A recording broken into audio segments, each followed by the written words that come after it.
Standard 12th Commerce, Chapter number 4, Subject Economics, Arthashastra, Lecture number 5, created by Parmar Manoj.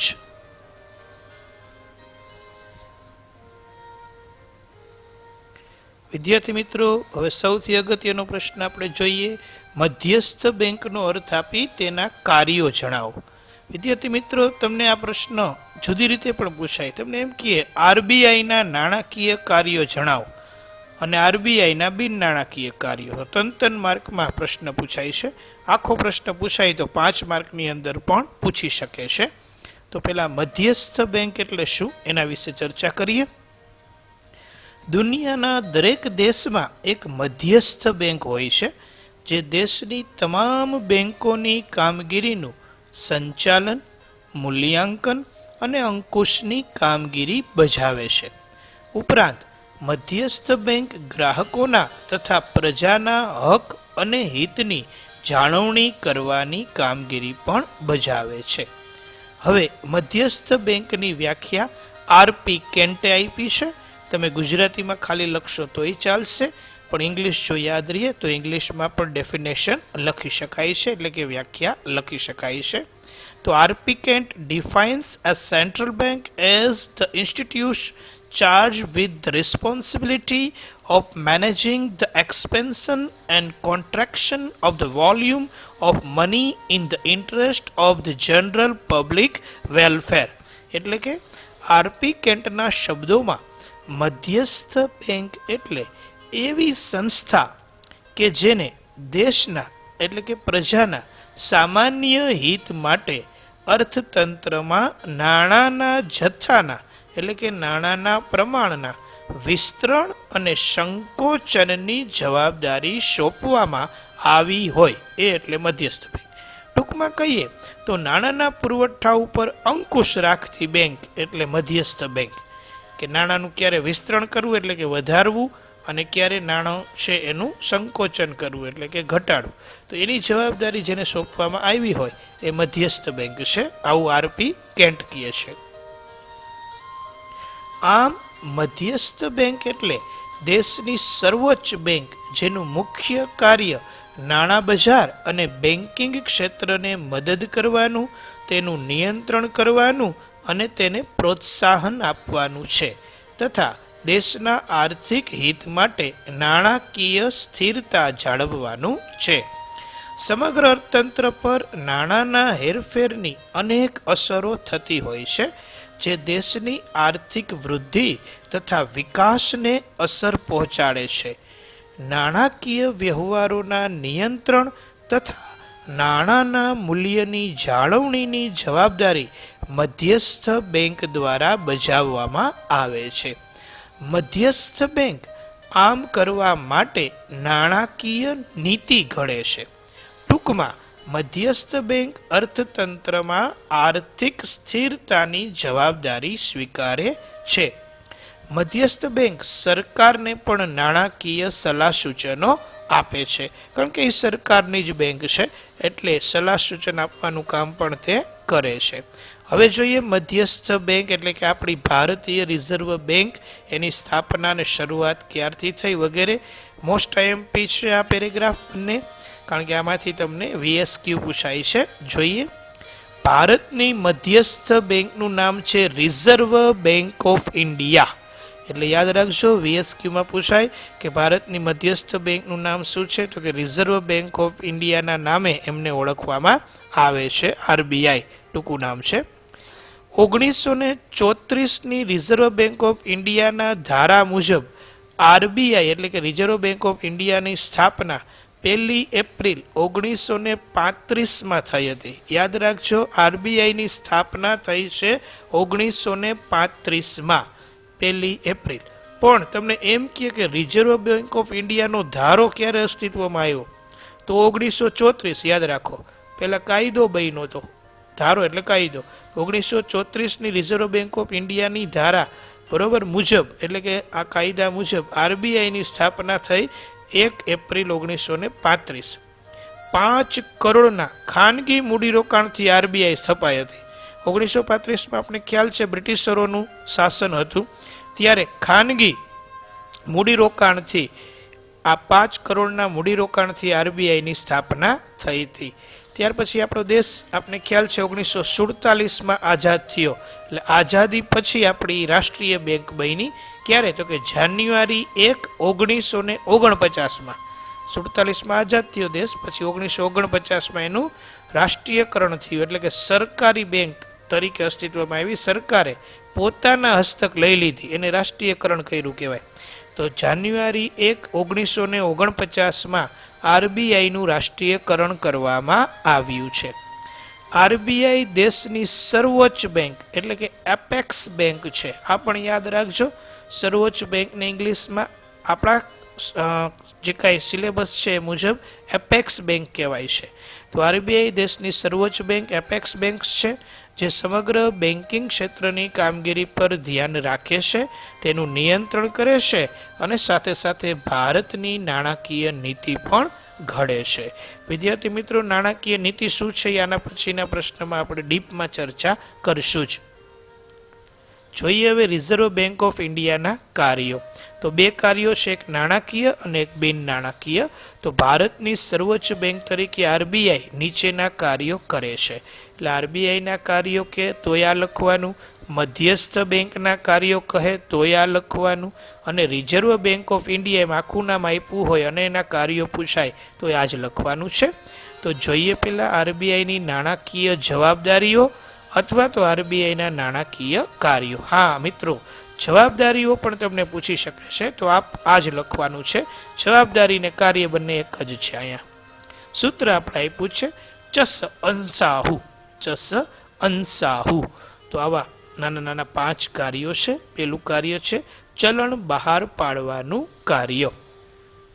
તો રૂપિયા 2 અને 2 થી વધુ રકમની નોટો છાપવાની અને બજારમાં મૂકવાની ફરજ આરબીઆઈ બજાવે છે.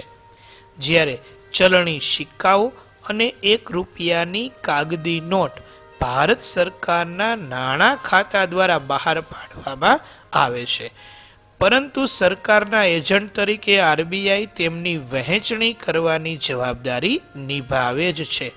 તો વિદ્યાર્થી મિત્રો, આપને ખબર જ છે 2 રૂપિયાથી માંડીને 2000 સુધીની જે નોટો છે એમાં લખેલું જ હશે રિઝર્વ બેંક ઓફ ઇન્ડિયા. 1 રૂપિયાની નોટ અને ચલણી સિક્કાની અંદર રિઝર્વ બેંક નહીં હોય, કારણ કે નાણાં ખાતું છે એ બહાર પાડે છે. એટલે ખાસ યાદ રાખજો, વીએસક્યુમાં પૂછાય છે. ત્યાર પછી બીજો મુદ્દો છે સરકારની બેંક તરીકેનું કાર્ય.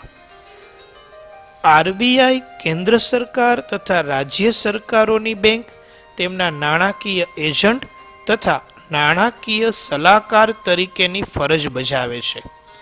એજન્ટ તરીકે સરકારના બોન્ડ, સરકારના ખાતાઓ, ચલણી સિક્કાઓ, 1 રૂપિયાની નોટ વગેરેનો વહીવટ કરે છે તથા સરકારને ધિરાણ પણ આપે છે.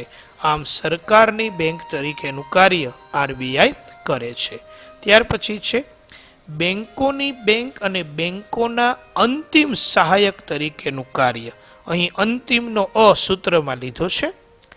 આરબીઆઈ ભારતની બધી જ શિડ્યુલ્ડ બેંકોની બેંક તથા નિયમનકાર છે. શિડ્યુલ્ડ બેંક આની પહેલાના ક્વેશ્ચનમાં આપણે જોઈ ગયા છીએ. નિયમનકાર એટલે અંકુશકાર છે, એના ઉપર અંકુશ રાખે છે. તે બેંકોની રોકડ અનામતનું સંચાલન કરે છે, વેપારી બેંકોની ધિરાણ અંગેની નીતિની દિશા નક્કી કરે છે અને વ્યાજના દર પણ આદેશિત કરે છે, એટલે કે આદેશ આપે છે. કોઈ પણ શિડ્યુલ બેંકની નાણાકીય કટોકટીના સમયે તે અંતિમ સહાયક તરીકેની જવાબદારી નિભાવે છે. એટલે કે કોઈ પણ બેંક જો નાણાકીય કટોકટીનો સામનો કરતી હોય તો એમના અંતિમ સહાયક તરીકે મધ્યસ્થ બેંક છે એ સહાયરૂપ નીવડે છે. ત્યાર પછી છે શાખ નિયમનની કામગીરી. નાણાકીય નીતિના વિવિધ સાધનોની મદદ વડે આરબીઆઈ વેપારી બેંકોની શાખ સર્જનની પ્રવૃત્તિ તથા નાણાંના પુરવઠાનું નિયમન કરે છે. વિદ્યાર્થી મિત્રો, શાખ નિયંત્રણ અને શાખ નિયમનની કામગીરી આપણે જોઈ ગયા છીએ કે રોકડ અનામતનું પ્રમાણ જે છે એ જેટલું રાખવાનું છે એ આરબીઆઈ નક્કી કરે છે. એ મુજબ શાખ ઉપર અંકુશ રાખી શકાય છે. ત્યાર પછી છે નંબર 5, વિદેશી હુંડિયામણની જાળવણીનું કાર્ય. જ્યારે હુંડિયામણનો દર કાયદાકીય રીતે સ્થિર રાખવામાં આવે ત્યારે આરબીઆઈ હુંડિયામણનો દર નક્કી કરે છે. જ્યારે વિદેશી હુંડિયામણનો દર બજારમાં તેની માંગ અને પુરવઠાના આધારે નક્કી થતો હોય ત્યારે આરબીઆઈ બજારમાં વિદેશી હુંડિયામણનો દર બજારમાં તેની માંગ અને પુરવઠાના આધારે નક્કી થતો હોય છે ને ત્યારે આ હુંડિયામણની ખરીદી કે વેચાણ કરી અને વિદેશી હુંડિયામણની સરખામણીમાં ભારતના રૂપિયાનું મૂલ્ય જાળવે છે. આમ આરબીઆઈ ભારતના ચલણનું મૂલ્ય અન્ય દેશોના ચલણની સામે જાળવવાની કામગીરી પણ બજાવે છે. આરબીઆઈ ભારતના વિદેશી હુંડિયામણના જથ્થાની સાચવણી કરે છે તેમજ ભારતમાં આવતી વિદેશી મૂડી કે ભારતની બહાર જતી વિદેશી મૂડી પર ધ્યાન રાખે છે. હવે વિદ્યાર્થી મિત્રો, હુંડિયામણ એટલે શું? તો આપને ખ્યાલ છે કે દરેક દેશનું ચલણ જુદું જુદું હોય છે. તો આપણે ધારો કે અમેરિકાને નિકાસ કરી તો અમેરિકા તો ડોલરમાં ચૂકવણી કરશે, તો રૂપિયાનું મૂલ્ય ડોલરની સામે કેટલું છે એ હુંડિયામણનો દર કહેવાય. તો એની જાળવણી કરવાનું કામ આરબીઆઈ કરે. જો આપણો રૂપિયો ગગડતો જાય, મીન્સ એનું મૂલ્ય ઘટતું જાય, તો આપણે વધુ ચૂકવણી કરવી પડે. જો રૂપિયો મજબૂત બને તો આપણે ઓછી ચૂકવણી કરવી પડે. તો આને કહેવાય હુંડિયામણની જાળવણીનું કાર્ય. હવે વિદ્યાર્થી મિત્રો જોઈએ આરબીઆઈના બિન નાણાકીય કાર્યો. બિન નાણાકીય કાર્યો 3 જ છે, 3 માર્કમાં પૂછી શકે છે. એમનું સૂત્ર આપણે આપ્યું છે નિપ્રોસ. નિપ્રોસ એમાંનું પહેલું છે નિયમન અને દેખરેખની કામગીરી. આરબીઆઈ ભારતના સમગ્ર મૂડી બજાર અને નાણાં બજારની કામગીરીની દેખરેખ અને નિયમન કરે છે, જેમાં વેપારી બેંકોની શાખાઓના વિસ્તરણ, કામ કરવાની પદ્ધતિ, બેંકો સિવાયની નાણાકીય સંસ્થાઓ તથા સહકારી બેંકોની કામગીરી વગેરે પર ખાસ ધ્યાન રાખે છે. આમ નિયમન અને દેખરેખની કામગીરી પણ આરબીઆઈ કરે છે. બીજું કાર્ય છે પ્રોત્સાહન કાર્યો. આપણા દેશમાં આજે પણ અનેક લોકોએ બેંકમાં ખાતા ખોલાવ્યા નથી. ઘણા લોકો તેમની ધિરાણ માટેની જરૂરિયાતો માટે અસંગઠિત નાણાં બજાર પર આધારિત છે. અસંગઠિત નાણાં બજાર એટલે કોણ? તો કે દેશી સાહુકારો, શરાફો, વ્યાજ વટાવનો ધંધો કરનારાઓ, આ બધા અસંગઠિત નાણાં બજારમાં આવશે. ધંધાની ચૂકવણીઓ ચેકના બદલે કેશ દ્વારા જ હજી કરે છે, જેથી વિનિમયની ખરી નોંધ થઈ શકતી નથી અને તેથી નાણાંનું મૂલ્ય તેમજ રાષ્ટ્રીય આવક સાચા પ્રમાણમાં જાણવાની મુશ્કેલીઓ થાય છે. આથી આરબીઆઈ લોકોમાં આ અંગેની જાગૃતતા લાવવા માટે પ્રયત્નો કરે છે. ગામડાઓમાં બેંકોની વધુ શાખાઓ ખોલાય એવા પ્રયત્નો કરે છે. વધુ લોકો સંગઠિત નાણાં બજારમાં આવે તે માટે પણ સતત પ્રયાસો કરે છે. વળી લોકોના હિત માટે સહકારી બેંકોને પણ પ્રોત્સાહન આપે છે. ત્યાર પછી ત્રીજું છે સમાવેશી વિકાસ માટેના કાર્યો. વિદ્યાર્થી મિત્રો, આ મુદ્દો પણ બહુ જ અગત્યનો છે, ખાસ પૂછાય એવો છે. ભારતમાં આર્થિક ભિન્નતા તથા ગ્રામીણ શહેરી ભિન્નતા વધુ હોવાના કારણે જ્યારે નાણાકીય અથવા તો આર્થિક પરિવર્તનો આવે ત્યારે દરેક વર્ગના લોકો અને એકમોને આવા પરિવર્તનોનો લાભ મળવો જરૂરી છે. આરબીઆઈ આ માટે બેન્કિંગ ક્ષેત્રે સતત પ્રયાસો કરતી રહી છે. ધિરાણ માટેની અગ્રિમતા ધરાવતા ક્ષેત્રો જેવા કે ખેતી છે, નાના કદના ઉદ્યોગો છે, સ્વરોજગારો છે, તેમજ પરંપરાગત ગૃહ ઉદ્યોગો વગેરે માટે ખાસ ધિરાણ વ્યવસ્થા ઊભી કરે છે.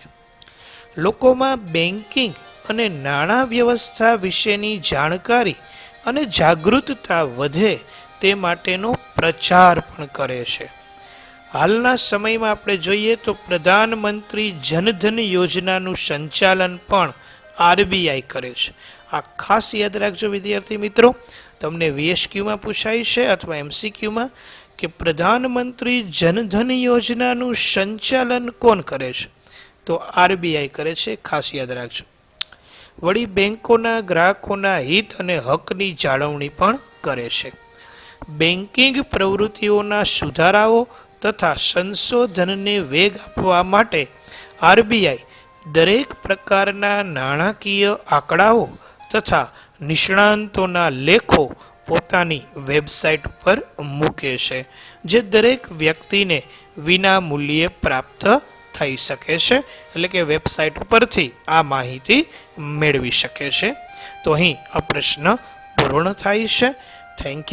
Thank you very much. જો આપને આ વિડીયો પસંદ પડ્યો હોય તો લાઈક કરજો, સબસ્ક્રાઈબ કરજો ચેનલને અને શેર કરજો. Thank you very much.